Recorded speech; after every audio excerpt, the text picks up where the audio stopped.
cedo la palabra a Conchi. Los que la conocéis, pues ya sabéis quién es, pero para los que no la conocéis, puedo decir que ella es doctorada en biología, está dando clases en la Universidad de Lérida y es una persona que sabe de lo que habla. Así que ella nos va a acercar a este mundo de la biología. ¿Aquí arriba, aquí abajo? Aquí te van a ver mejor. Vale. Bueno, pues buenas tardes a todos. Primero de todo, gracias por la paciencia, por hacer el esfuerzo de estar aquí. Y intentaré hacer un enfoque, aparte de científico, como persona, porque primero de todo somos personas, todos estamos aquí, esto es un hecho, y todos no podemos evitar el preguntarnos por qué estamos aquí, de dónde venimos, a dónde vamos. Dependiendo de las respuestas que demos a estas preguntas, determinará nuestra filosofía de la vida, nuestro comportamiento, nuestra cosmovisión, como decía esta mañana Jordi. Entonces, uno de los enfoques que voy a dar es intentar ver qué es lo que nos cuenta lo que se sabe de la biología celular, ¿vale?, sobre nuestro origen o sobre posibles teorías de nuestro origen. Pero antes me gustaría comenzar con una historia que creo que va a poner un enfoque en lo que vamos a decir. Es una fábula, una historia que seguramente muchos de vosotros la habéis oído hablar. Es la historia de la araña y del científico, o los científicos. No sé cuántos de vosotros la habéis oído, ¿no?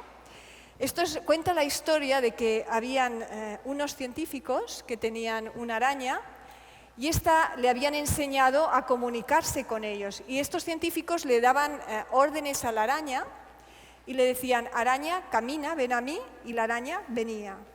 Y entonces dijeron: ¿qué pasa si a esta araña le quitamos una pata? ¿Seguirá obedeciendo nuestras órdenes? Entonces le quitaban una pata y la araña con dificultad caminaba. Le quitaban dos patas, ¿qué pasará? ¿Seguirá obedeciendo nuestras órdenes? Sí, obedecía, y al final llega un momento en que le quitan todas las patas, las 8 patas. Y la araña se queda, no se mueve. Le dicen: araña, ven, y la araña no se movía.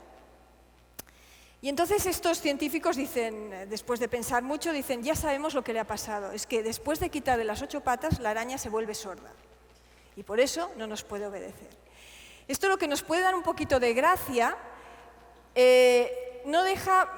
pone de relieve el que nosotros, delante de los hechos, una cosa son los hechos irrefutables, la araña cuando le daban órdenes caminaba, cuando le quitaron las patas dejaron de caminar, eso era...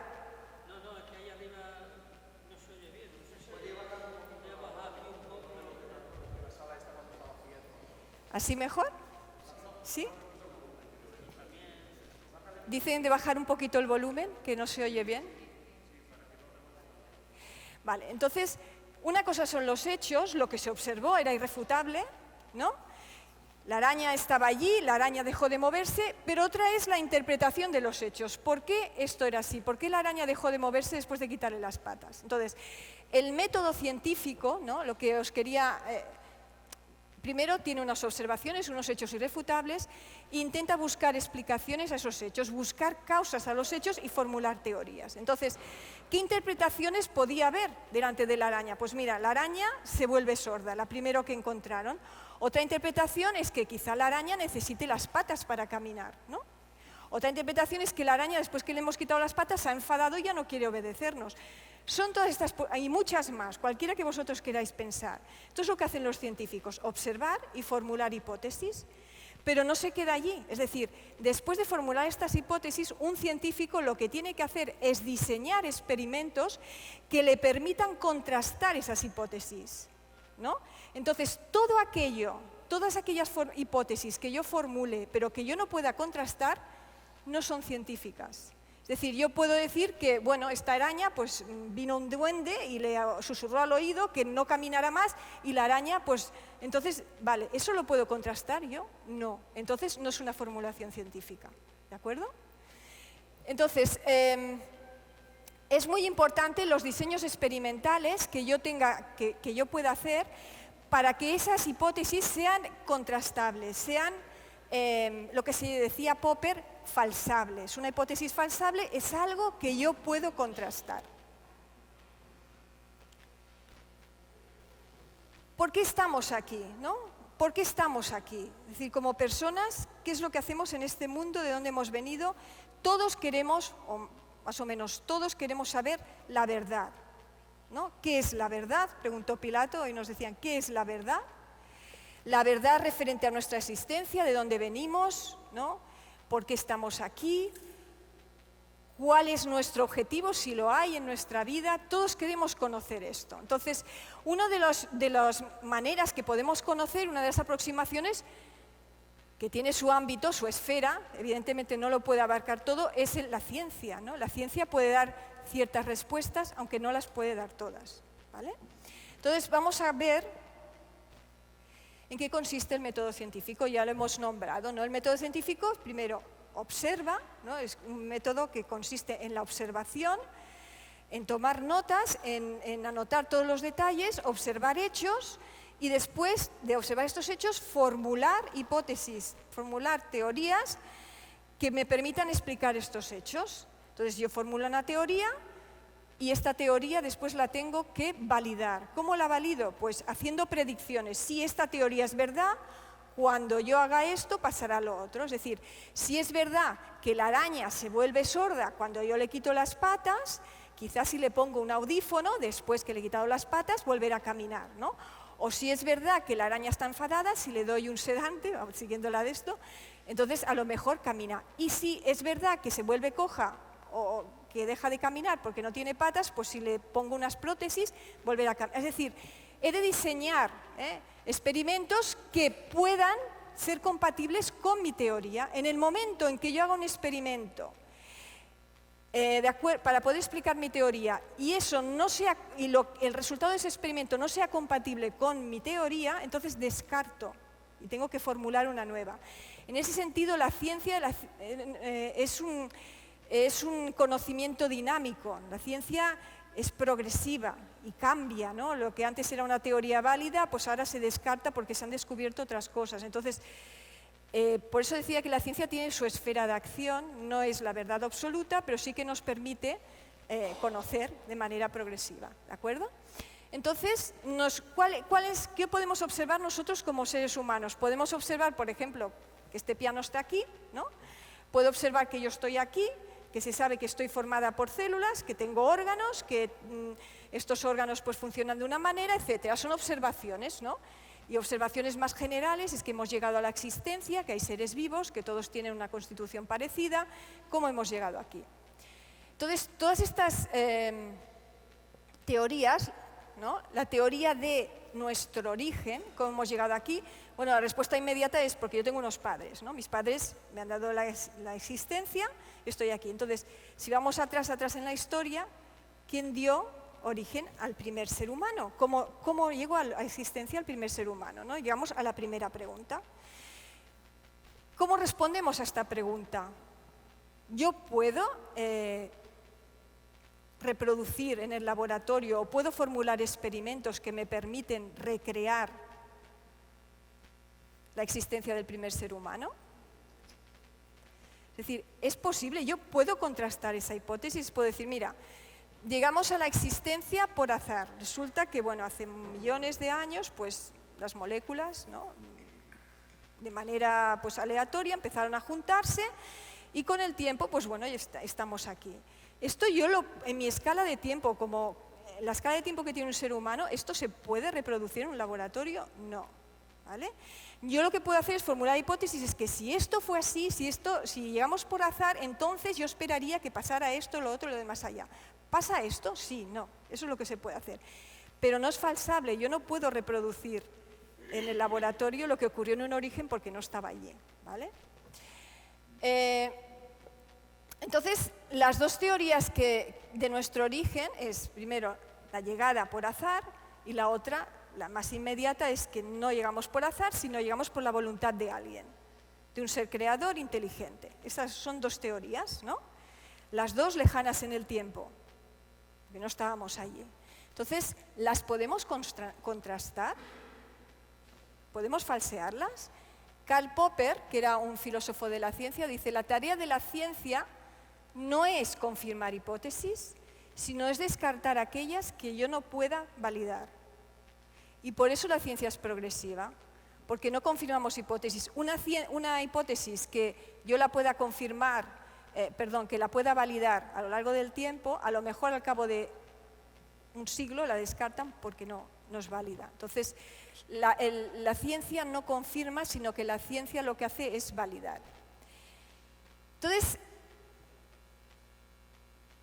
vemos que el método científico tiene ciertas limitaciones. La primera limitación, es decir, el método científico lo que hará es, si yo puedo explicar los fenómenos que estoy observando, los hechos que yo estoy observando, por elementos naturales, por factores naturales que no impliquen nada sobrenatural, esa explicación va a ser la que yo voy a escoger. ¿Vale? Es decir, yo no voy, si puedo explicar que una gota de agua cae al suelo porque hay una fuerza de la gravedad, no utilizaré duendes diciendo que son los duendes que están en la Tierra. Esto menciono duendes, hadas, etcétera, porque era muy típico, sobre todo en la Edad Media y en diferentes culturas, que siempre involucraban a lo sobrenatural en la vida de cada día. Y entonces, después de la Edad Media, llegó la época del racionalismo que dijo no.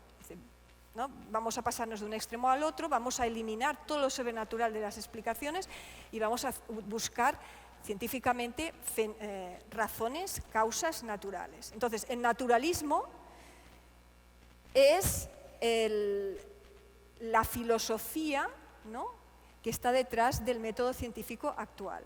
Es decir, solo causas naturales. Ya está.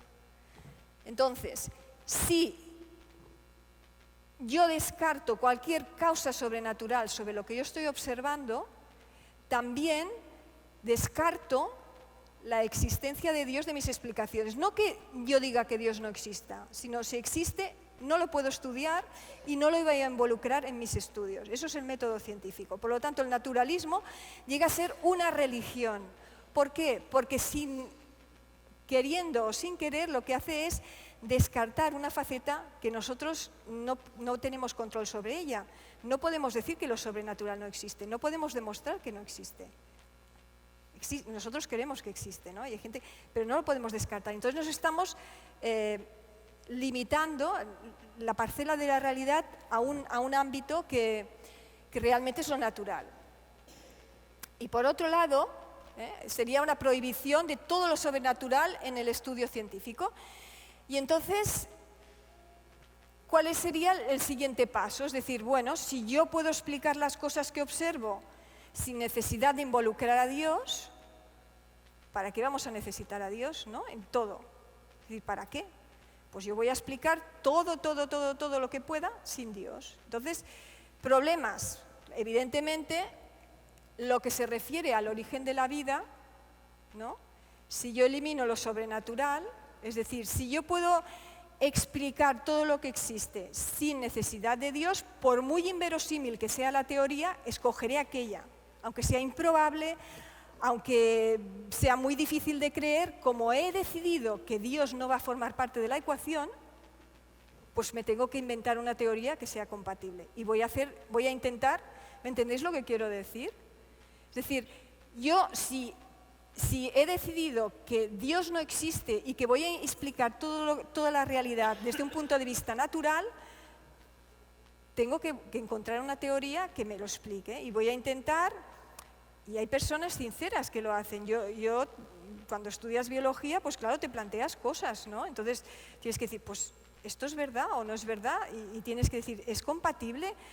Y entonces veremos que realmente en la teoría de la evolución hay hechos que son compatibles con esta teoría, pero hay otros que no. Pero es muy importante la cosmovisión, es decir, si hemos descartado a Dios, entonces hemos de explicar lo que existe de alguna manera. No nos queda otra, es que no nos queda otra y tenemos que hacerlo. Entonces, eso es importante que lo tengamos en cuenta. Entonces, claro, el ámbito de la ciencia, según yo lo veo, sería el estudio de los fenómenos naturales que yo puedo reproducir, a los que yo tengo acceso, pero a los que yo no tengo acceso porque ocurrieron en el pasado y yo no puedo reproducir y no se pueden reproducir, como la creación de la vida, etcétera.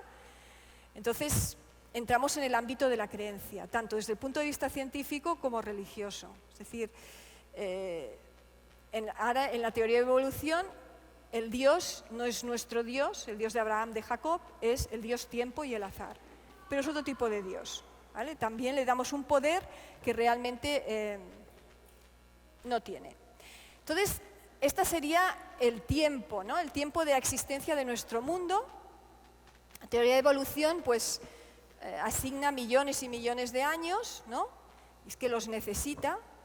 Y el mundo natural, ¿no?, es observado por los científicos, y los científicos intentan dar una explicación a cómo funciona tal cual es ahora el mundo natural, y también intentan extrapolar y ver cómo se originó este mundo natural sin tener en cuenta a Dios. Mientras tanto, la realidad sobrenatural está vedada del mundo científico. ¿Por qué? Porque a Dios no lo podemos meter en una probeta, eso es así, ¿no? Dios está fuera. Entonces, bueno, continuamos, ¿no? Cómo se originó la vida, y volviendo a lo de a nuestra composición como seres vivos que estamos formados por células. ¿Es nuestra existencia, cómo estamos organizados, cómo estamos constituidos, compatible con la teoría de la evolución? ¿Podemos utilizar el método científico para hacer hipótesis que sean compatibles con la teoría de la evolución o la teoría del creacionismo? Me gustaría leeros, esto es de la Academia Nacional de Ciencias de los Estados Unidos. Tiene un apartado, ¿no?, que tituló Ciencia y Creacionismo, y en este párrafo me gustaría destacar para que veáis cuál es el pensamiento que subyace a la teoría de la evolución. La teoría de la evolución explica cómo ha cambiado la vida en la Tierra. Las teorías científicas son explicaciones de fenómenos naturales construidas lógicamente a partir de observaciones e hipótesis comprobables. Vuelvo a insistir, son hipótesis que han de ser comprobables. La evolución biológica es la mejor explicación científica que tenemos, esto lo dice la Academia Nacional de Ciencias, es la mejor explicación científica que tenemos para la enorme variedad de observaciones sobre el mundo viviente.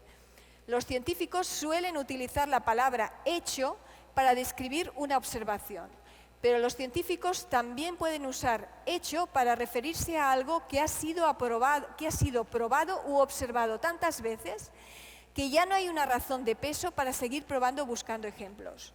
La existencia de la evolución en este sentido es un hecho. Es decir, ellos dicen es un hecho. Los científicos ya no cuestionan si la descendencia con modificación, es decir, las mutaciones, ocurrió porque la evidencia que respalda la idea es muy fuerte.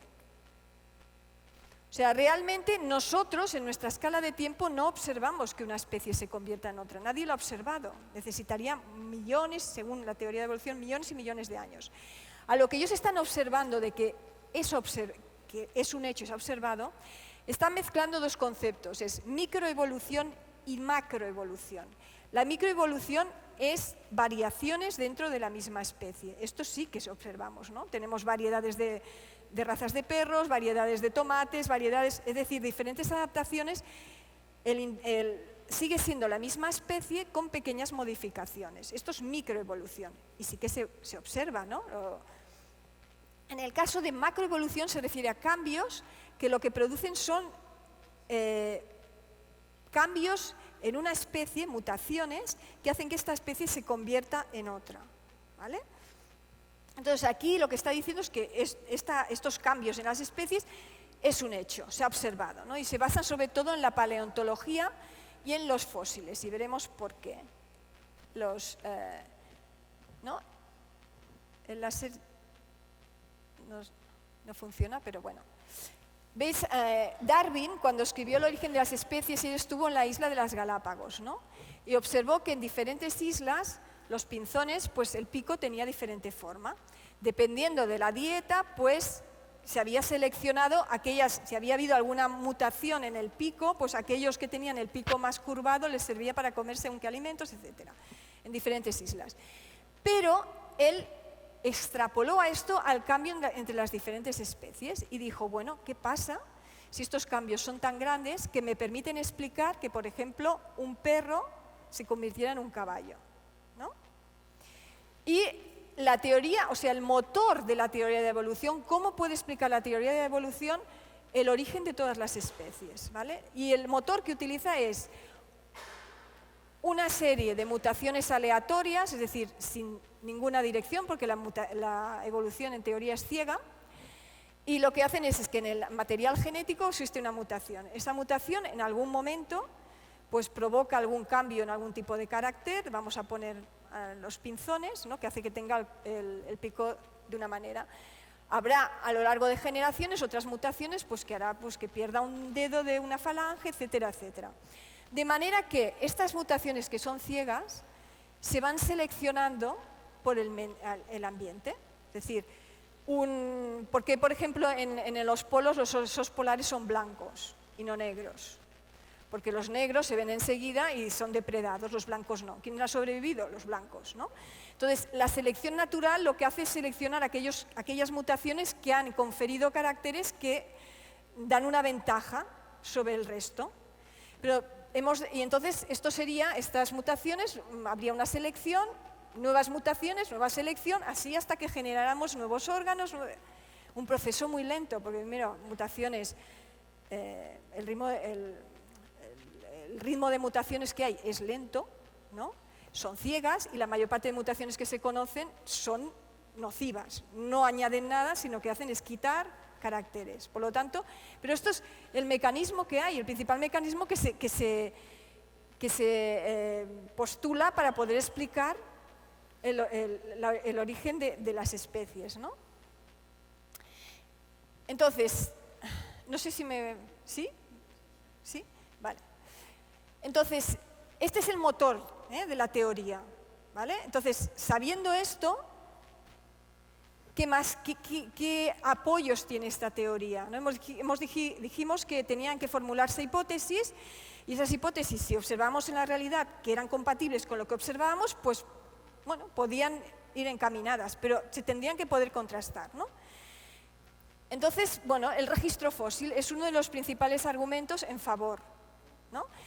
¿Qué se observa? Uno de los principales apoyos de la teoría de evolución es el actualismo, es decir, todos los fenómenos siempre se han producido al mismo ritmo. Si ahora vemos que los estratos se depositan de manera lenta, el polvo se deposita, se genera un estrato, después otro, ¿no? Y los organismos que se quedan sepultados, pues bueno, se fosilizan, etc. Entonces, cuando analizan los estratos de diferentes capas que ellos datan de millones de años, esperarías que si ha habido evolución, aquellos estratos que son más profundos tendrían organismos menos evolucionados, ¿no? Más simples, ¿no? Y los estratos superiores tendrían organismos más evolucionados, ¿no? Más complejos, los mamíferos, terrestres, etc. Y ellos dicen, bueno, pues la cosa parece que es así, porque vemos que en los estratos más inferiores pues vemos pues trilobites, son pequeños moluscos, organismos más simples, mientras que vamos subiendo en los estratos y vemos ya que aparecen vertebrados, etc. Oye, pues es compatible, ¿no? Entonces, volvemos a la araña, ¿es la única explicación? Es decir, el hecho de que haya esta complejidad creciente en los sustratos, ¿podría explicarse solo por una evolución o hay otras explicaciones, ¿no? ¿No? Claro. ¿Son esos seres realmente más simples genéticamente? Bueno, eso es una buena pregunta, porque serían simples en cuanto a estructura, pero genéticamente, sí, hay de todo. Y de hecho, claro, ellos en la misma página de la Academia de Ciencias dicen, además esto siempre es así, si no fuera así esperaríamos que no hubiera inversión de estratos, es decir, que no apareciera ningún vertebrado en los inferiores, y hay estratos que se ha visto, ¿no? Aparecen en algunos inferiores. Entonces, ¿hay otras explicaciones? Bueno, tenemos tenemos el relato del diluvio, ¿no? Hay muchas pruebas del diluvio. Entonces, también se podía explicar que, bueno, estos estratos que se depositaron no de manera lenta, sino de manera catastrófica, como explicaba Jordi esta mañana, que se encuentran troncos de árboles verticales en estratos que en teoría se han formado a lo largo de millones de años. Esto solo se puede explicar por un sepultamiento. Entonces, ¿por qué hay los organismos más simples debajo y los otros encima? Bueno, pues quizá los vertebrados terrestres tuvieron oportunidad de huir y se quedaron más arriba, etcétera, ¿no? Hay otras explicaciones. Hay otras explicaciones y además sí que hay inversión. Entonces, las objeciones, primero de todo, si la evolución es un proceso lento y las mutaciones son aleatorias y han de pasar millones y millones y millones de años, entonces, ¿dónde están todos los eslabones intermedios? Yo esperaría ver, pues, por ejemplo, no sé, un pez con patas, vamos a poner, o con media pata, y eso no se ve.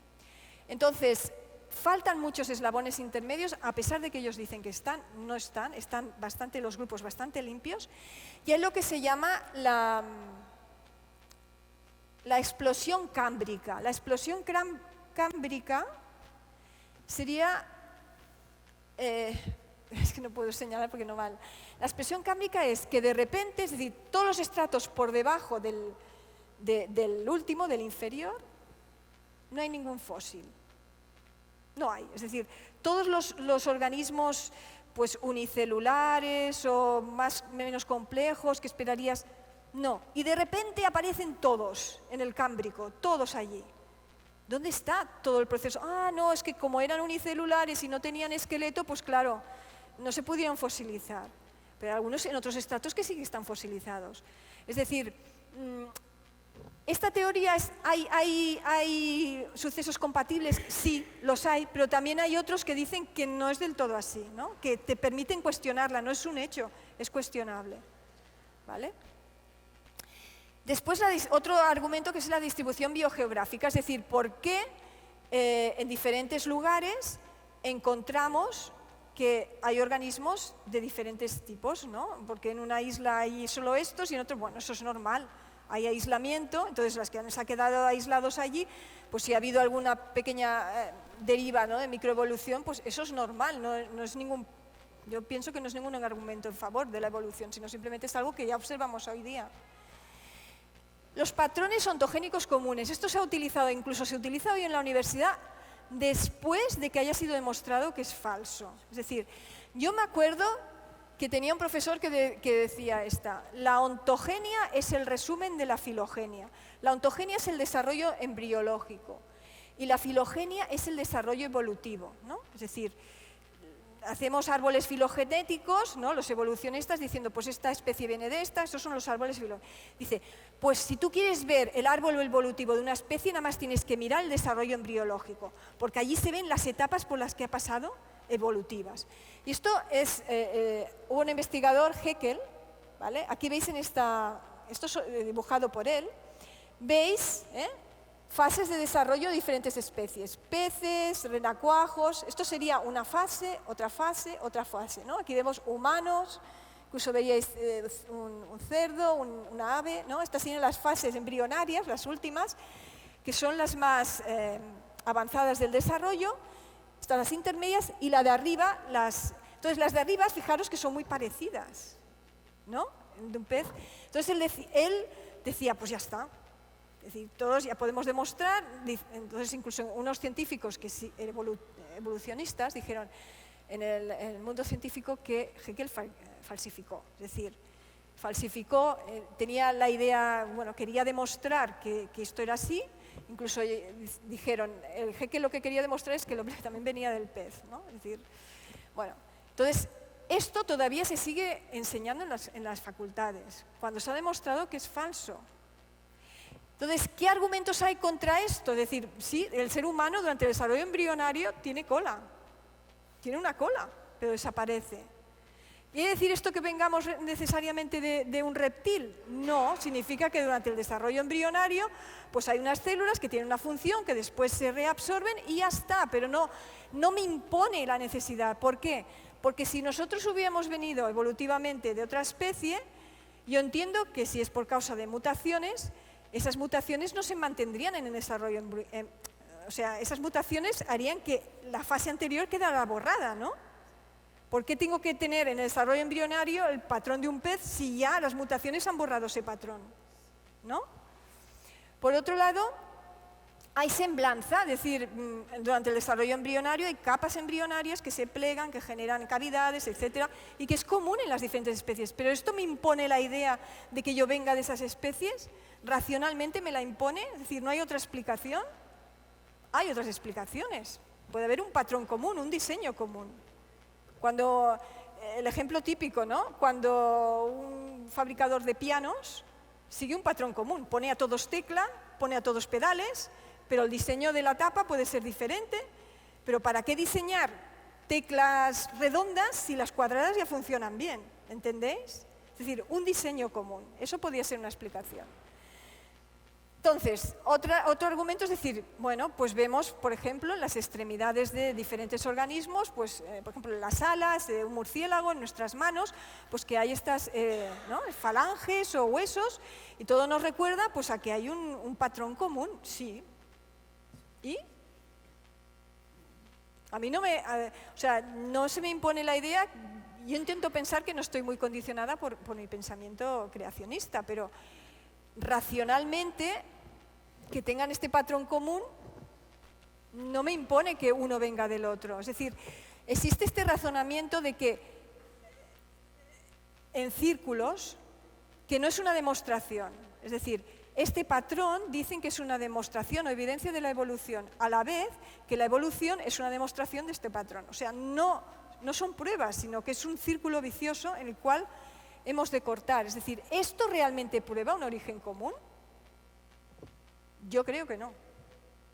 Puede ser compatible con un origen común. Y fijaros que estamos, lo que decía Jordi esta mañana, la normalización, es decir, de lo que el bombardeo continuo, es decir, se asume que esto es así, se asume que esto es así, y te pueden tachar pues hasta de lo que sea si no vas en la corriente, ¿no? Pero es que en el argot científico pues te hablan proteínas conservadas, homología quiere decir el mismo, ¿no? Estos genes son homólogos, quiere decir el mismo origen evolutivo. Aquí cuando tú buscas una proteína o buscas un gen, ya te ponen bases de datos filogenómicas, es decir, ¿no? Y por ejemplo, una proteína ciclina D3, entonces te pone entre las diferentes especies, ahí te pone la secuencia de las diferentes especies y en función de lo parecidas que sean, o sea, busco ciclina D1, ¿no? En diferentes especies. Pues mira, esta especie la tiene igual, entonces, cuanto más parecida, más cercanas son las especies, cuando menos. Y se hace un cálculo de la distancia evolutiva en función de lo parecidos que son los genes. Pero esto continuamente, es decir, si tú buscas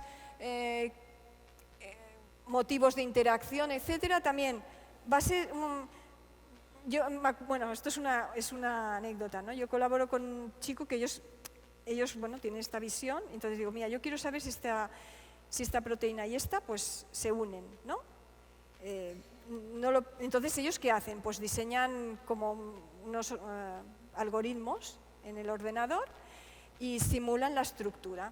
Pero además tienen unos algoritmos que dicen, vamos a mirar en todas las especies conocidas si hay secuencias de esta proteína que sean parecidas a esta proteína. Entonces, si en alguna de estas secuencias vemos que hay interacción, entonces la tuya también será. Pero ellos no dicen todas las proteínas parecidas, sino vamos a ver en la escala evolutiva, a ver. Entonces yo le digo, bueno, tú te refieres no a escala evolutiva, te refieres a que son similares, ¿no? Y dice, sí, vale, pues eso, ¿no? Pero ellos cambian similitud por filiación.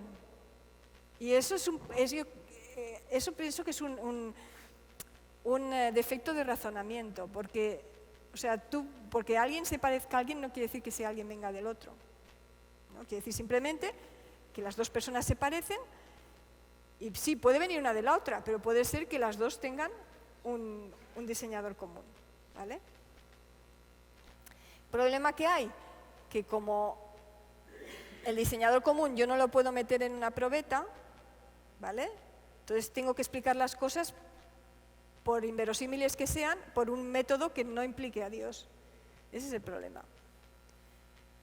Entonces, y este es a donde vamos hoy, los patrones celulares comunes. Es decir, aparte de los patrones anatómicos que hemos visto, hay patrones celulares comunes. todos los seres vivos, exceptuando los virus, que se consideran como un subproducto de otros seres vivos, ¿no? Están formados por células, ¿vale? Hay las células, las bacterias, que se llaman procariotas, es decir, serían células sin núcleo. Ellos ya le dicen procariotas, es decir, que en algún momento tendrán núcleo, ya el vocabulario, ¿eh? Y las eucariotas, que serían las que tienen núcleo, ¿vale? Núcleo de verdad. Entonces, si miramos, todas las células se rigen por lo que se llama el dogma central de la biología molecular. Es decir, tú partes del material genético. Este material genético es heredable entre las células hijas, cuando las células se dividen. Este material genético se transcribe, es decir, da lugar a un mensajero. Este mensajero da lugar a proteínas, ¿vale?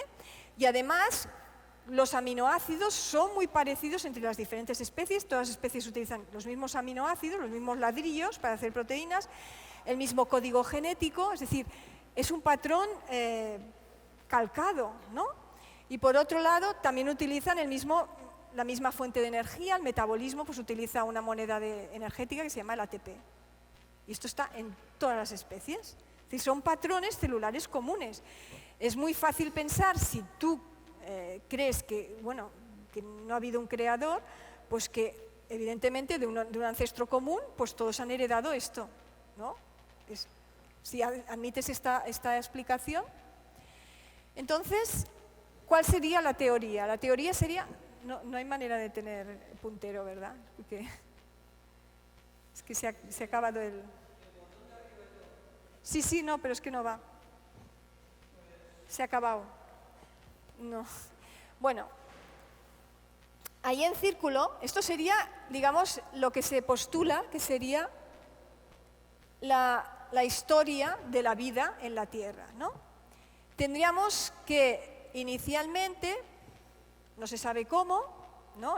Habría un caldo primitivo que se llama, y este caldo primitivo, pues, ya se hicieron experimentos por Miller en que, bueno, en una atmósfera con metano, amonio y tal, irradiándola con radiación ultravioleta, consiguieron generar, pues, una especie de aminoácidos. Y dijeron, ya está. Esto pasaría en gran escala en la Tierra y ya tendríamos aminoácidos. Pero claro, es mucho más difícil que eso, ¿eh? ¿Por qué? Porque por mucho que tú sintetices un aminoácido, los aminoácidos tienen que unirse para hacer proteínas.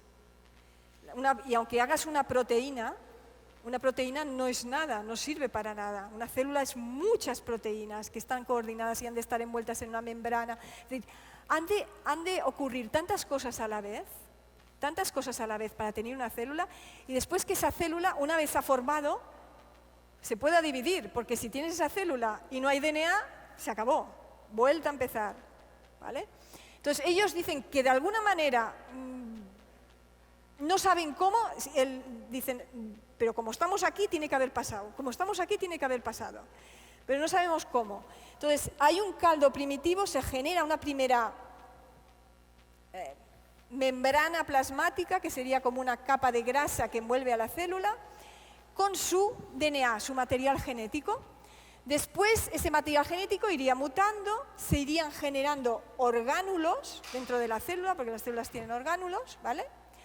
Y estos orgánulos, pues bueno, generarían un núcleo, y es más, algunas de estas células no evolucionarían, sino que se quedarían como bacterias, y estas bacterias darían lugar a lo que llamamos las mitocondrias, que son, en nuestras células tienen mitocondrias, que son, como digamos, las plantas de energía de la célula, donde se genera la energía, ¿vale? Entonces dice, exacto, esta es la teoría endosimbionte, que dicen, bueno, las células que tenían núcleo absorbieron a bacterias y, bueno, estas bacterias les sirvieron para dar energía, ¿vale? Y lo mismo pasó, si estas bacterias además hacían fotosíntesis, pues se absorbieron por células vegetales y tenemos los primeros vegetales, ¿vale? Esta sería la teoría, que en un dibujo se ve muy bonito, pero ¿cómo pasa esto? Es que es muy difícil.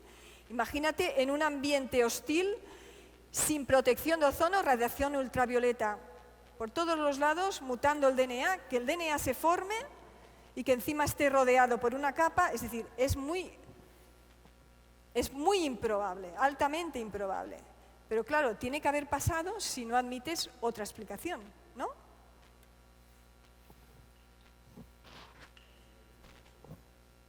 Fijaros, esto sería una célula nuestra, ¿eh? Una célula sería de tipo endocrino, ¿vale? A la izquierda, ¿veis? Sería un dibujo. Ah, gracias. Gracias. Sería un dibujo, aquí veis, por ejemplo, el núcleo de la célula donde está el material genético, aquí estarían las mitocondrias, aquí habrían vesículas, aquí tendríais el retículo endoplásmico donde se sintetizan las proteínas, tendríais más mitocondrias, etcétera, citoesqueleto, bueno, ¿no? Y aquí tendríais otra reconstrucción, mitocondrias, etcétera, etcétera, es decir, es muy complejo. Y esto está formado por muchísimas proteínas que se han de encargar de replicar el DNA, que han de se encargar de transcribir. Entonces, hay un problema intelectual, ¿no? Es decir, tenéis este material genético, imaginaros, ¿no?, que por azar se ha formado la primera molécula de DNA, ¿no?, que tendría las 3 bases, cada base se lee en un aminoácido, se transcribiría en RNA mensajero y se generaría una proteína. Ya tenemos esta primera proteína. ¿Y ahora qué? ¿Y ahora qué? Una proteína no es vida. Para que tengamos vida, ¿qué necesitamos? Necesitamos células, necesitamos material genético, necesitamos proteínas que sean capaces de perpetuar la vida, ¿no? Entonces, primero de todo, necesitaríamos no solamente el DNA, necesitaríamos los enzimas que sirven para transcribir el DNA a RNA. Si estos enzimas no están a la vez que está el DNA, no sirve para nada.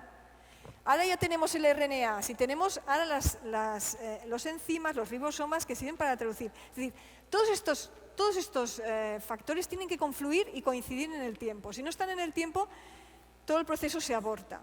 Por lo tanto, han de coincidir. Y es muy improbable.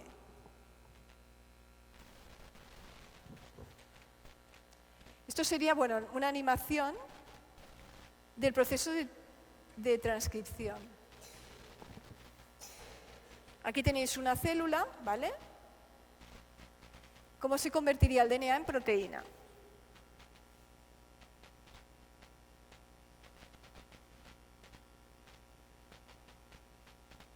¿Veis? Aquí tenéis el núcleo, ¿vale? Contiene el genoma. Aquí tendríamos el material genético.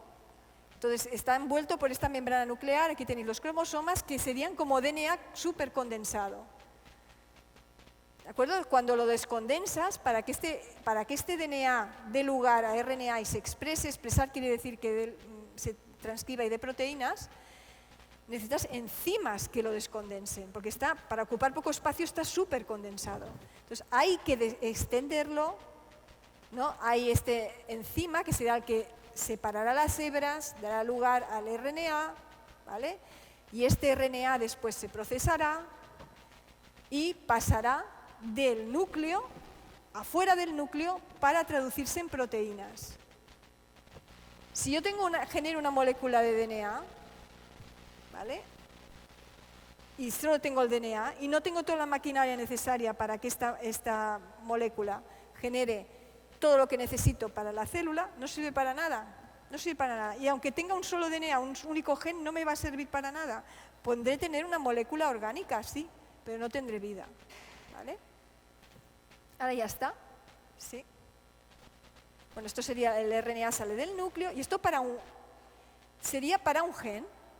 ¿Vale? Imaginaros la cantidad de genes que necesitamos. Vale. La cantidad de genes diferentes que necesitamos para poder llevar, no nosotros como organismos, una única célula. Hablo de una célula. Después, este es el primer gran escollo, es decir, que han de confluir diferentes moléculas a la vez para que podamos hablar de vida. Muchísimas moléculas. Y esto es altamente improbable. ¿De acuerdo? Segundo gran escollo. Hemos dicho antes que la evolución se nutre de este motor que es mutación-selección, mutación-selección, mutación-selección. ¿Vale?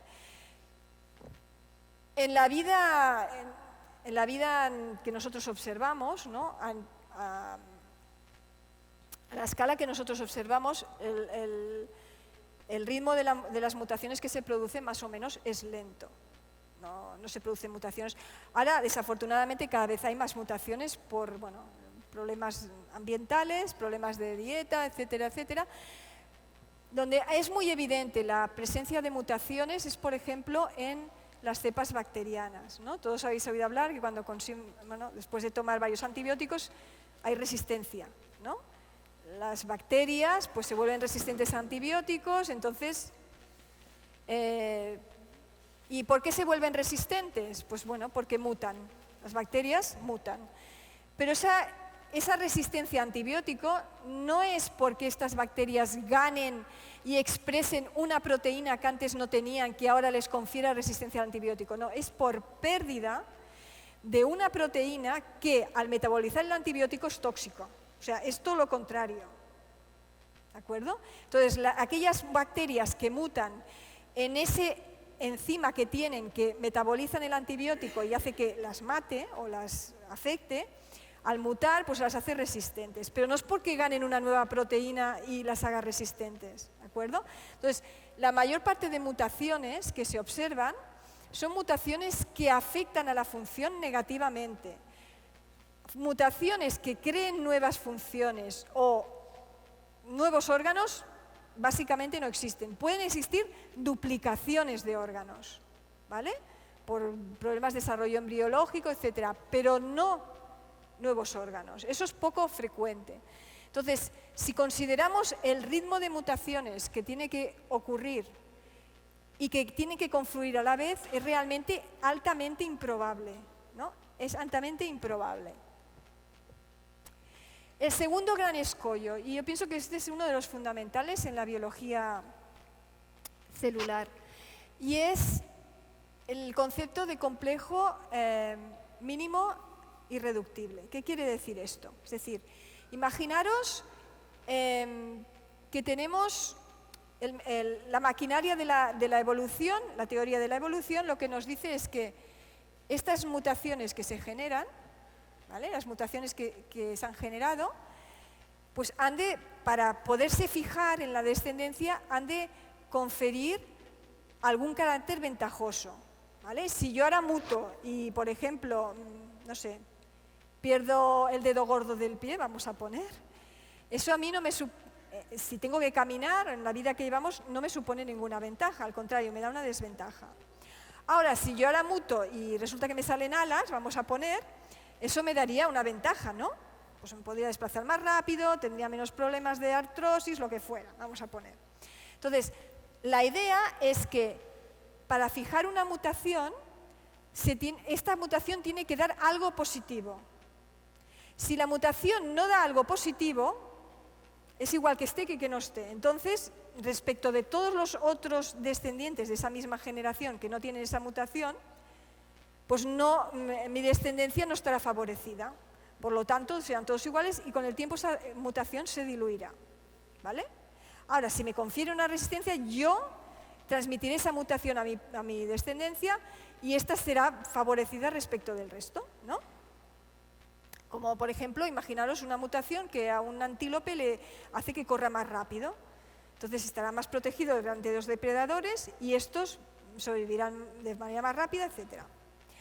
Entonces, aquí viene el concepto de complejo mínimo irreductible. Es decir, sabiendo que la mutación para fijarse necesita conferirme alguna ventaja, normalmente las ventajas suelen requerir varios factores a la vez.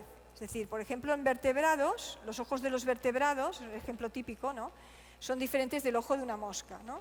El ojo del vertebrado pues tiene el cristalino, tiene la retina, tiene el nervio óptico, ¿no?, el humor vítreo. Entonces, imaginaros que la primera mutación lo que hace es aparecer la retina, ¿no? Pero ni el humor vítreo, ni la córnea y tal. Vamos a poner que hace aparecer algunas células. Entonces, si solo hay la retina y no hay nada más, ¿esto confiere alguna ventaja? No, verá igual o peor que los otros que no tenían retina, porque no... Entonces, si esta es la única mutación que hay en millones de años en esta especie, pues al final se perderá. Entonces, para que confiera una ventaja y yo tenga un ojo, necesito que las mutaciones se produzcan a la vez y todas confluyan a producir un ojo funcional, ¿no? ¿Sí? O por ejemplo, el ejemplo que os quería poner aquí, un ejemplo muy bueno que es la mitocondria, ¿no? La mitocondria, que es este órgano que os hemos dicho antes, que es estos organelos que están aquí. La mitocondria es, le hemos dicho, la planta energética de la célula. ¿Por qué? La mayor parte de la energía de ATP que se produce en la célula se produce en las mitocondrias. Tenemos muchas mitocondrias por célula, ¿vale? Las mitocondrias se pueden dividir, tienen su propio ADN. Esto es uno de los argumentos en favor de la teoría endosimbionte, es decir, que el DNA de las mitocondrias se parece al DNA bacteriano. Entonces dicen, ya está. Pues bueno, ¿no? Esto sería compatible con la teoría evolucionista, pero no es la única explicación. Entonces, la mitocondria, ¿qué tiene? Tiene lo que se llama la cadena respiratoria. La cadena respiratoria, ¿por qué respiramos? ¿Por qué necesitamos oxígeno? Necesitamos oxígeno porque lo que hace la mitocondria es capturar, ¿no?, las moléculas que derivan de la oxidación de la glucosa, les extrae electrones, ¿vale?, y utiliza la energía de estos electrones para producir ATP. ¿De acuerdo? Para producir esta molécula energética. Es decir, partimos de oxidación de productos de la glucosa, ¿vale? Se utilizan electrones de estos productos que son muy energéticos, se les roban los electrones y estos electrones pasan por lo que se llama una serie de proteínas, complejo 1, complejo 3, complejo 4, etc.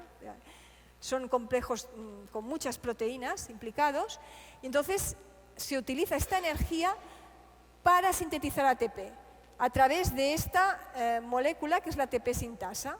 Es decir, imaginaros que de repente, según la teoría de evolución, ¿no?, una bacteria, que sería el origen de las mitocondrias, pues resulta que empieza teniendo el complejo 1, que tienen como 18 subunidades o más diferentes.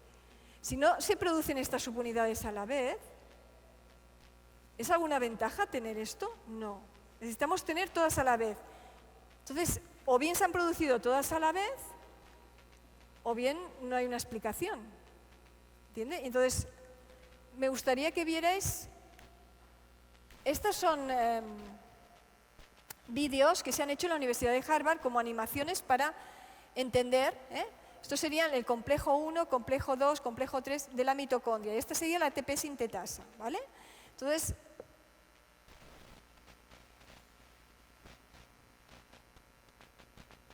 aquí tendríais una célula, aquí tendríais mitocondrias, estos serían todo de aquí mitocondrias, y esto sería retículo. En estas, lo que se llaman las crestas de la mitocondria, es donde se sitúan estos complejos, ¿vale?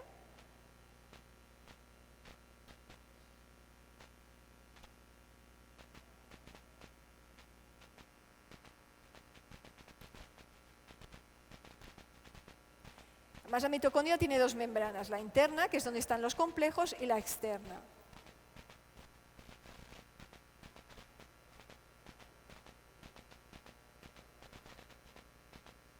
Estos serían los lípidos. Entonces, aquí tenéis una acumulación de protones, que serán los que utilizará la mitocondria para producir energía, ¿vale?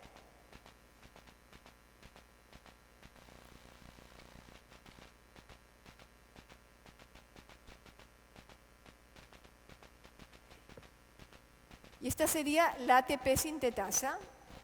La ATP sintetasa utiliza la energía de estos protones y es como una rueda, ¿vale? Al pasar los protones, la rueda gira, genera energía y se produce ATP.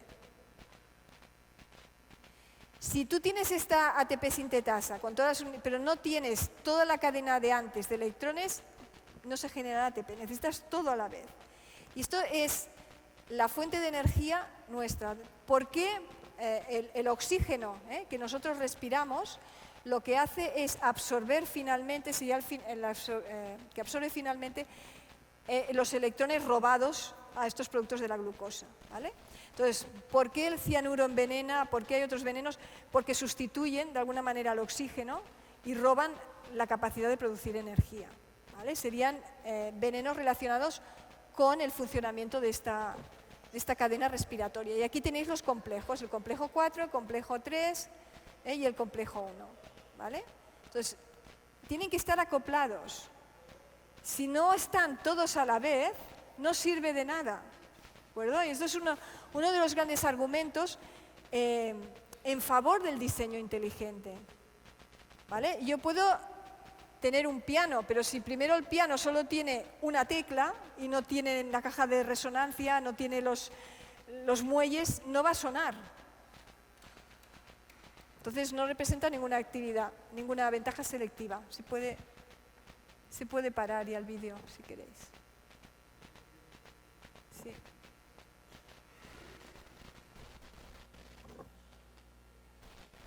Bueno, este no hace, es lo que hemos visto ahora, es de la ATP sintetasa. Vale, este es simplemente es otro vídeo de la universidad, simplemente porque las células vegetales tienen un grado de complicación adicional.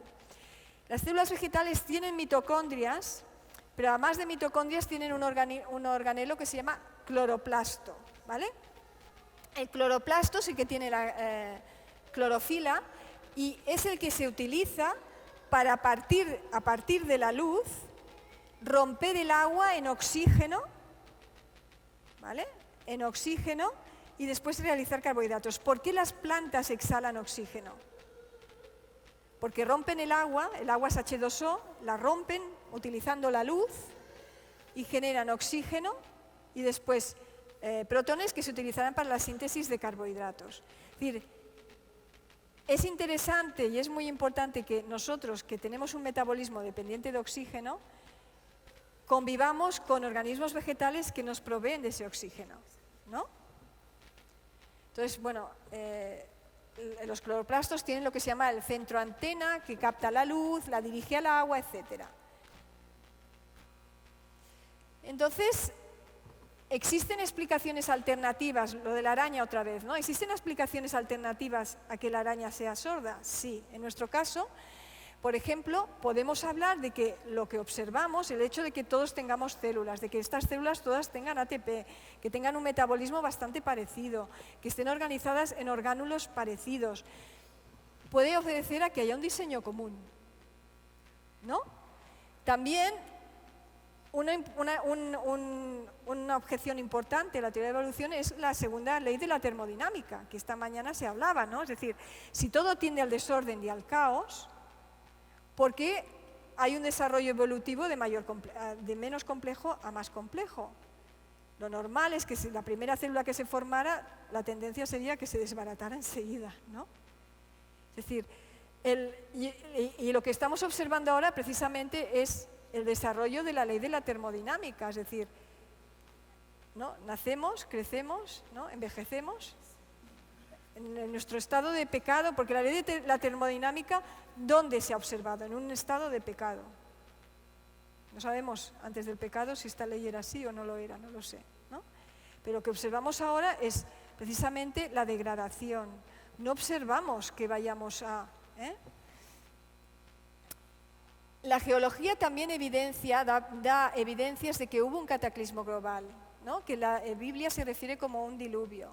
Entonces, la teoría del origen de la vida por azar es una teoría que descansa en dos pilares muy importantes: tiempo, azar, y después mutación y selección.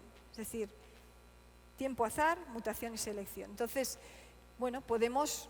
Sí, si no hay otra, pues sí, tenemos que creer en esto, pero no es algo que se me imponga racionalmente, ¿vale? Las mutaciones que observamos o que se observan no son mutaciones de nueva generación, son mutaciones que provocan efectos más bien negativos, ¿eh? Y además, me gustaría recomendaros, bueno, después hablaremos, la inestabilidad del genoma. O sea, el DNA es inestable, es bastante estable, pero hay un autor, que lo hablaremos después, John Sanford, que él, bueno, era evolucionista, él creó, bueno, modificaciones genéticas del maíz, etcétera, pero después, bueno, empezó a hacerse preguntas y empezó a estudiar y, por ejemplo, habla del virus de la gripe y dice que, bueno, este virus es genéticamente muy inestable, es decir, no puede sobrevivir mucho tiempo. ¿Por qué? Porque a pesar de que el ritmo de mutaciones es lento, es decir, el DNA con el tiempo se va degenerando, ¿no? Puede ir degenerándose y quizá millones y millones de años, miles de años sí, pero millones y millones y millones quizá no, ¿no? Él lo cuestiona. Y después, el argumento de la complejidad y de la información, ¿no? Si nosotros, si yo pongo aquí como una pecera llena de letras, ¿no? Llena de letras, de 1000 letras, y las tiro al azar, pues se formará una frase compleja, ¿no? Tendrá letras complejas. Quizá al leerla no tenga ningún sentido, ¿no? Será complejo pero sin sentido. Pero lo que yo observo en la naturaleza, lo que observamos en el material genético, es que es complejo y tiene sentido.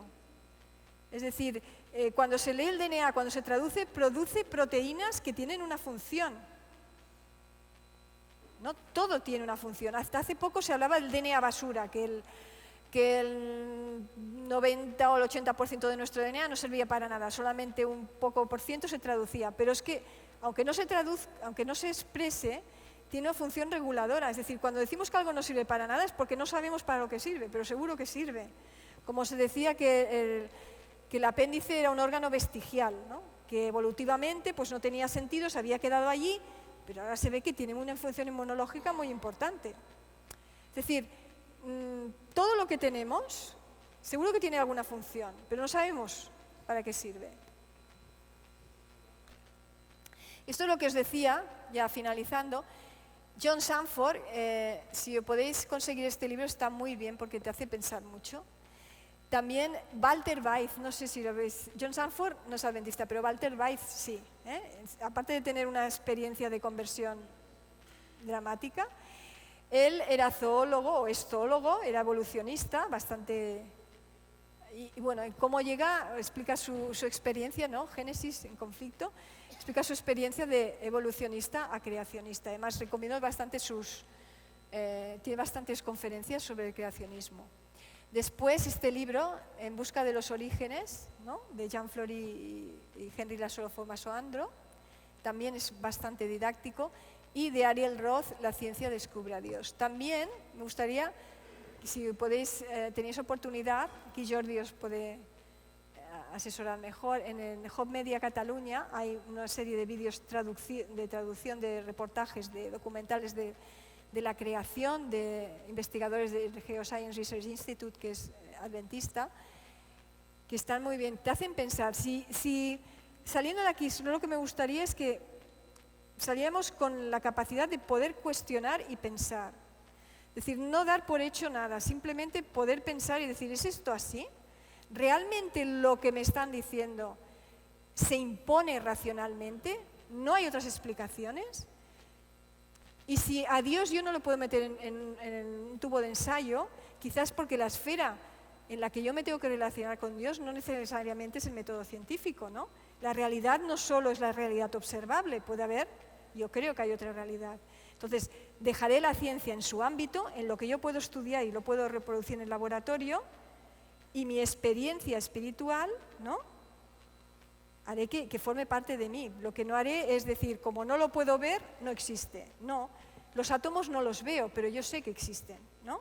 Es el argumento que utiliza la Academia Nacional de Ciencias, es decir, hay muchas cosas que no las vemos, pero como a partir de lo que predecimos es compatible, es decir, yo no veo el átomo, pero predigo que si en una cámara de estas oscuras hago saltar corriente y si pasa el electrón por aquí dejará este rastro, pues entonces, y haces esto y deja el rastro. Pues bueno, entonces digo, vale, pues es verdad, mi hipótesis es compatible.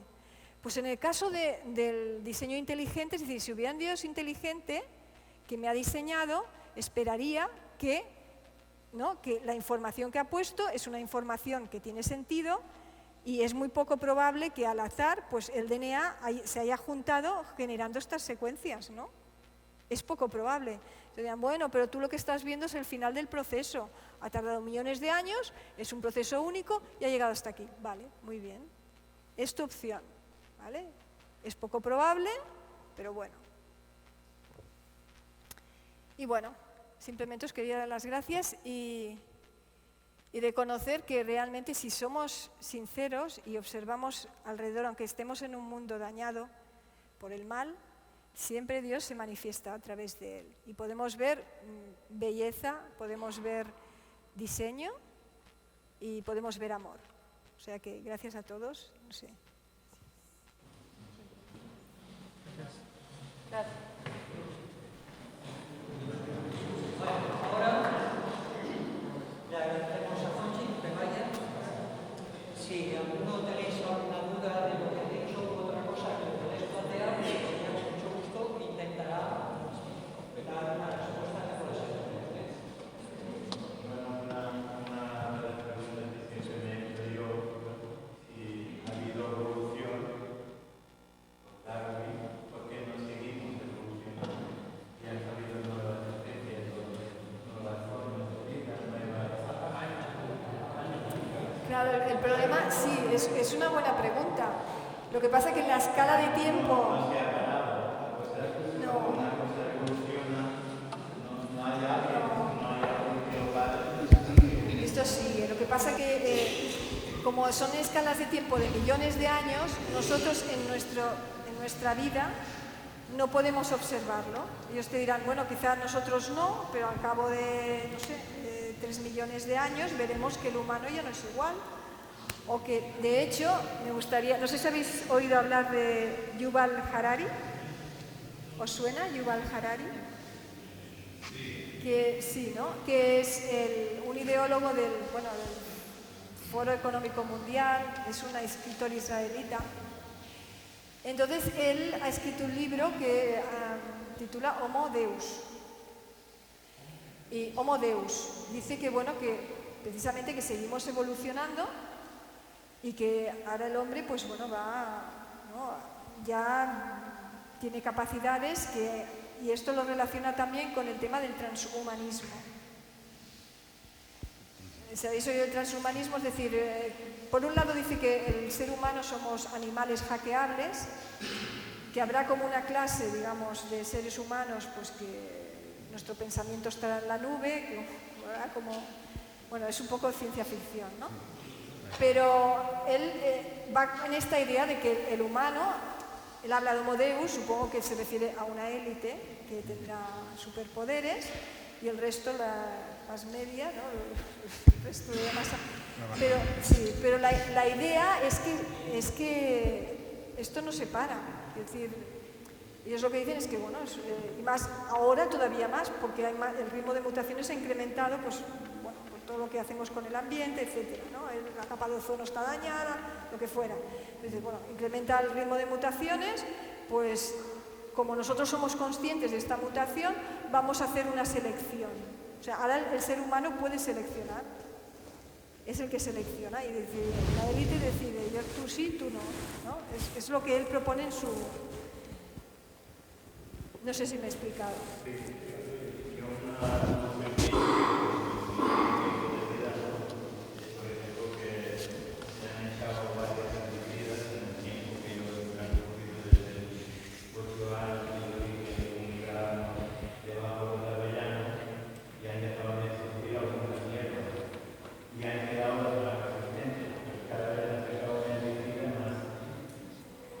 Más fuerte, por lo consecuente que han ido quedando solo pocas hierbas que resisten, ¿no? Que evolucionan, que tienen una resistencia. Sí, claro. Sí. En fin, en los años que estamos no ves ningún premio Nobel que diga ha aparecido una mutación de la evolución cada no sé qué. No, bueno, como tú dices, esta vez. Y os digo más, o sea, Porque claro, uno de los argumentos es que a favor del creacionismo es que nadie podrá crear vida nunca, nadie no sé qué. A mí me lo dijo un profesor, dice, ahora ya se están generando células, digo, pero a ver, ¿qué mérito tiene que tú imites algo que ya estaba? Aunque se pueda hacer, que yo lo dudo, ¿no? Pues si tú coges una célula, lo que se hizo con Dolly, ¿no? O que se hacen a veces, a la célula se le quita el núcleo y se le pone el núcleo de... Esto se hace. Entonces puedes clonar lo que fuera. Lo único que estás haciendo es utilizar elementos que ya te han sido dados, que ya estaban. Tú no eres creador, yo no soy creador. Entonces, lo que estás haciendo es imitar, mal, pero imitar. Entonces, la diferencia que hay ahora es que nosotros somos quienes dirigimos la selección. Ellos decían selección natural, pero ahora no es tan natural. Selección es forzada. Y entonces, bueno, nos podemos equivocar. No, porque no conocemos. O sea, nosotros somos... No conocemos, no sabemos, y nos ponemos en lugar de Dios. Y entonces cuando fastidiamos las cosas. Y el transhumanismo no es una evolución. Yo lo veo así. Es una evolución, pero científica, ¿no? Con la ciencia. Sí, o sea... No de forma natural. No, ellos lo consideran, bueno, pues tú te pones un chip o te pones lo que fuera, y esto lo que hace es darte capacidades que antes no tenías, ¿no? Pero no es una evolución biológica. Pero apoyándose en la ciencia o en la tecnología. Sí. Y eso no es evolución natural.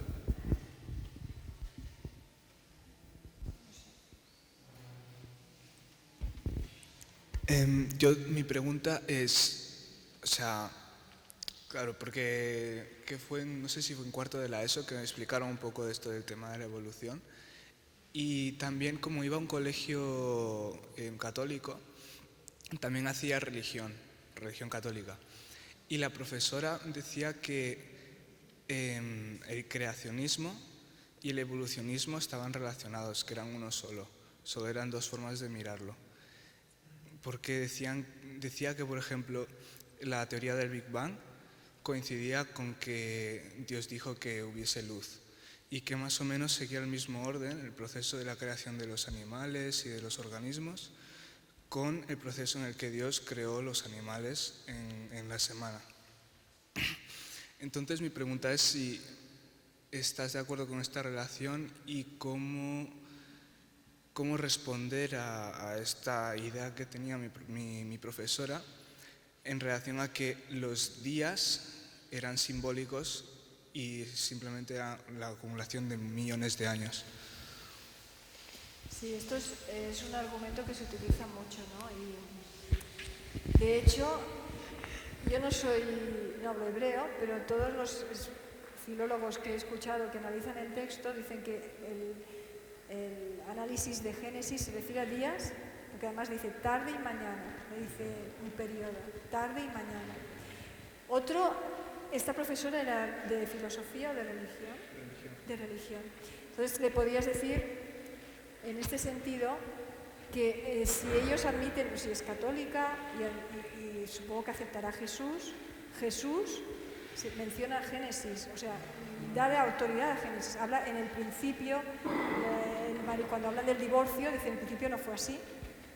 O sea, si él pensara que Génesis era un cuento y una alegoría, no se referiría a Génesis para hablar de la familia, ¿no? Pero respecto de los grandes periodos, o sea, filológicamente no son grandes periodos, eones de tiempo, porque habla de tarde y mañana. Tarde y mañana. Sobre la aparición en la creación, el orden. Sí, puede parecer primero los últimos los terrestres, después primero los acuáticos, pero hay inversiones. Por ejemplo, hay luz antes de que haya astros. Esto, ¿no? Es decir, y hay vegetales antes de que se creen las lumbreras. Entonces, esto no sigue lo que el patrón normal que creíamos, ¿no? Primero explotó el Big Bang, hubo todos los, ¿no? Tal, y después, no sé, le he dado vueltas porque, o sea, ¿qué luz era la que había? ¿O era pensando, ¿era el mismo Dios?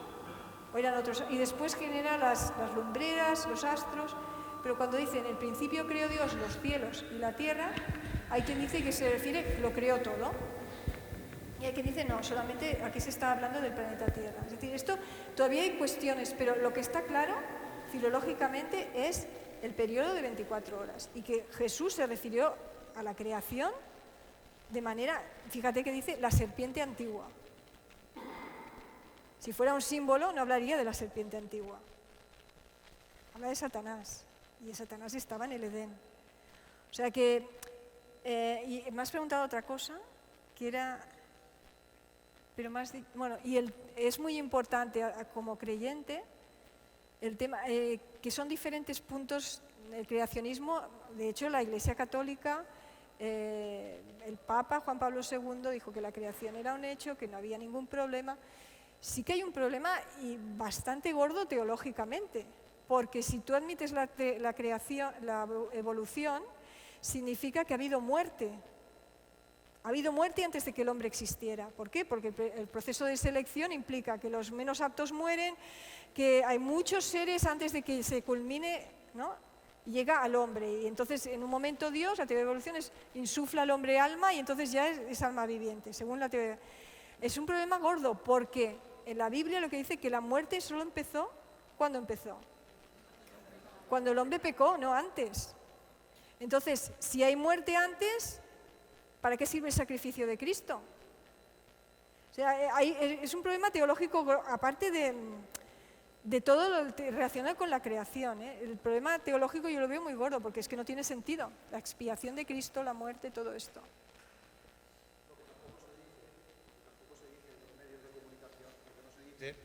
Muy a menudo es que hay científicos que no son ni creacionistas ni son evolucionistas, sino son críticos en cuanto lo postulan todo, o sea, lo critican todo y no creen ni en el darwinismo porque dice que se ha quedado obsoleto, que no responde a las... Si Darwin dice levantase la cabeza, diría que sus teorías no sirven para nada, porque conociendo la biología que conocemos hoy, él diría que eso es imposible, porque lo más lo dice en un postulado.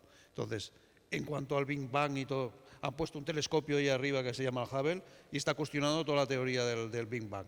O sea, nada más te tengo que decir eso. Con el Hubble está quitando el paradigma de cómo fue el universo y cómo es. O sea, es pensamiento humano. No tenemos que tener demasiado miedo a estas cosas, creo yo. Además, puede cambiar, o sea, como es científico, puede cambiar, puede descubrirse algo que yo pienso que es peligroso. ¿Cómo te diría? Las cosas, si tienes asentada tu fe, la ciencia va cambiando. Entonces, condicionar tu fe a lo que descubra la ciencia puede de alguna manera ser peligroso. Es decir, ahora la ciencia dice pues que, no sé, pues que Dios no existe porque resulta que ha descubierto en el universo que no sé qué, ¿no? Entonces, bueno, pues vale, lo dice la ciencia, pues ahora Dios no existe. Entonces, yo creo que hemos de dejar la ciencia en su ámbito, en lo que es realmente la esfera de lo observable, y el resto que me haga peligrar, aquí me tacharán de integrista, ¿no? Porque dices, si no eres una persona racional, entonces tienes que... Pero claro, si soy racional, tengo que cuestionar también la ciencia, porque la ciencia cambia. Entonces, la admito con reservas, porque la ciencia es así, es progresiva. Entonces, seguro que habrá algo... Y se ha demostrado que realmente al final la Biblia siempre tiene razón, siempre. Y otra cosa que nos explican los colegios, a mí me pasó mucho aquí con esta cosa. Una de las cosas que me planteaba yo cuando nos enseñaban el modelo atómico, los protones, los neutrones y tal y cual, yo cuando era muy joven, porque eso empecé a estudiarlo porque tenía otros intereses y empecé a estudiarlo antes. Y yo ese modelo nunca me lo había creído. Digo, la realidad tiene que ser de otra manera. No me lo creía. Y pasaron muchos años y vinieron, muchos de vosotros los habéis conocido, Steven y Gemma, que eran científicos y estaban aquí en investigación, que ella era adventista, pero él se hizo adventista después porque eran amigos, venían. Y le hice una pregunta, digo, Steven, tú que trabajas con modelos atómicos y que estás haciendo esta ingeniería para buscar sistemas y demás, tengo una pregunta para ti. Digo, ¿vosotros creéis en el modelo atómico como nos lo presentan en el colegio? Digo, porque yo nunca he creído en ese modelo. Y me dice, es que ese modelo no sirve, no es real. Nosotros trabajamos con otros modelos. Y además te voy a decir algo. En ciencia hay una cosa que se llama aproximación a la ciencia. Y todo lo que la ciencia es que más o menos tú interpretas. Es como una teoría de lo que la realidad, de lo que observamos y lo que podemos medir, entre comillas. Pero realmente lo que hay no lo sabemos. Y eso no se dice. Es una lástima, porque la gente, si partimos de esa premisa de que yo lo que observo puede ser muy relativo, porque veo a lo mejor que se mueve el agua, y tú dices, no, yo lo veo enfrente, pero él dice, no, yo lo veo de lado. O sea, que el mundo es más complejo de lo que pensamos. Entonces, si nos enseñasen eso, nos enseñarían a pensar, pero parece que eso no interesa. La ciencia dice aproximación a la verdad, pero no es una ciencia, esto es categórico, no. Es una teoría de que existe, de cómo existe. De hecho, todavía no han podido conjugar el macrocosmos con el microcosmos. No han podido todavía. Entonces, estemos tranquilos, que no... Sí. Bueno, yo no tengo una pregunta como tal. Primero agradecerle a Conchi por despejar tantas dudas que uno tiene durante años, a veces ahí, como en el tinterillo. Y bueno, siempre tenía dudas con lo de microevolución y macroevolución, porque yo observaba y decía, sí hay una microevolución, pero no lo tenía como ese término. Entonces mucha gente me decía, no, pero entonces tú crees en la evolución porque ves los cambios de las personas, pero esto lo que me lleva a pensar es que esa microevolución es de un diseño inteligente, porque Dios nos ha puesto esos pequeños cambios según las condiciones para que siga la vida. Claro, entonces, pues gracias. Sí. De hecho, hay ¿no? En relación con lo del diluvio, se dice que se crearon unos grandes grupos, ¿no? Por ejemplo, de los équidos, pues de allí derivarían caballos, cebras, es decir, grandes grupos con capacidad de generar, pero de allí a que un équido diera lugar a un hombre ¿no? Entonces... Muchas gracias.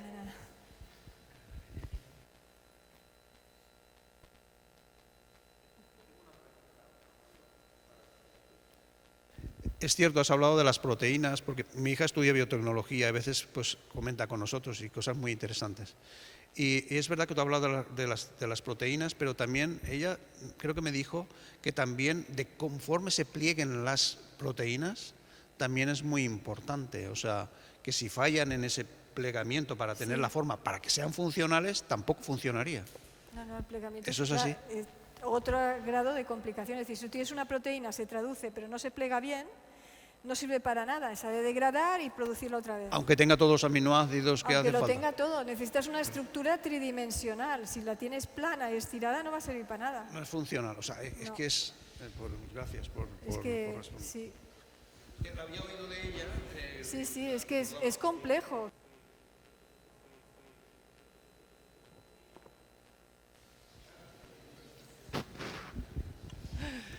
Gracias, Conchi, por tu exposición. Quería preguntarte cuál es tu opinión acerca de una cosa que se enseña mucho y otra que no se enseña prácticamente nada, que es la teoría de Pasteur versus la de Béchamp.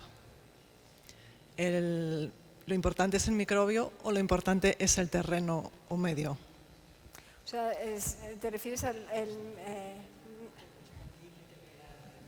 el medio o la genética? No, o el microorganismo. ¿El microorganismo? ¿O el medio? O el medio. Bueno, a ver, el medio es el que da la selección, ¿no? O sea, tú el microorganismo, lo que sí se observa es que hay microorganismos que tienen la capacidad de adaptarse de manera bastante rápida, ¿no?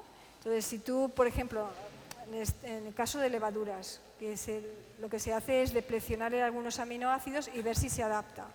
Entonces, porque tienen la maquinaria, tienen la capacidad metabólica de hacerlo. Hay genes que no los expresan normalmente, es decir, imagínate que tú quitas, no sé, triptófano y siempre lo habías tenido, pues lo que hacía esa levadura, pues el enzima que producía triptófano o que lo degradaba, lo silenciaba. ¿Por qué? Porque no le hacía falta. Pero no es que haya mutado, simplemente que se adapta expresando genes que están... exacto. No sé si era esto lo que querías decir. No, pero bueno, más bien me refería que hoy en día, bueno, desde siempre nos han intentado imponer o creer que lo importante son los microorganismos.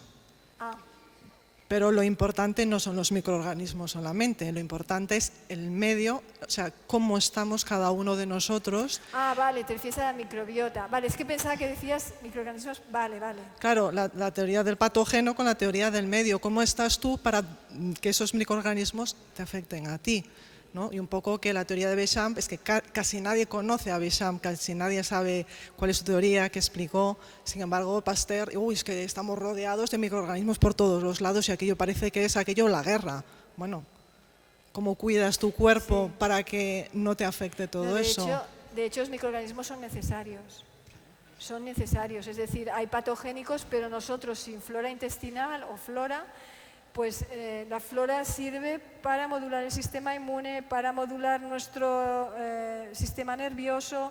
Es decir, cuando es la teoría de la higiene, ¿no? Si tú tienes una higiene excesiva, pues ¿qué ocurre? En el primer mundo, ¿qué tienes? Pues tienes mucha autoinmunidad, tienes muchas alergias. ¿Por qué? Porque la flora intestinal lo que hace es educar el sistema inmune. Entonces, si tú esta flora la tienes alterada o tienes poca flora, lo que tienes es un sistema inmune hiperreactivo. Entonces, es importante tener esta flora, pero una flora correcta, porque también hay patógenos que provocan enfermedades. Es decir, hay una teoría que dice que no, que los patógenos no producen enfermedades, que en realidad no, que la enfermedad es tu reacción a una situación. Bueno, hay patógenos que producen enfermedades y que yo no me los inyectaría. Pero es importante, hay patógenos que son necesarios, hay bacterias y hay flora que es necesaria, que si no la tienes vas a tener problemas. Últimamente he escuchado que por cada transmisión que hace el cerebro de cara a tu microbiota, al revés hay 9 veces, o sea, que es más importante nuestra flora que nuestro cerebro. Y de hecho piensa más que el cerebro en muchas ocasiones. En muchas células sí que es verdad que se han visto enfermedades que son provocadas, sobre todo enfermedades de tipo neurológico, de otro tipo, que son provocadas o que van asociadas a una mayor permeabilidad intestinal. Luego, se sabe de casos de Parkinson, de algunos tipos de autismo, que normalmente van asociados a mayor permeabilidad intestinal y una flora alterada. Entonces, esa flora, si tú tienes una flora alterada que produce metabolitos que van a tu cerebro, pues van a producir, ¿no? Entonces es importante el equilibrio. Por eso se recalca, pues bueno, probióticos, tener una dieta sana, tal y cual, para cultivar este tipo de flora. Es esta. ¿Tú tienes pregunta? Pues si no hay ninguna pregunta, damos el tema ya por terminado. Gracias. Le agradecemos a Conchi toda su explicación y os recordamos que el próximo 6 de abril seguiremos con otro tema con Josep Antoni Álvarez, que nos hablará de las biomoléculas. Así que no os lo perdáis. Bueno, pues gracias por vuestra presencia.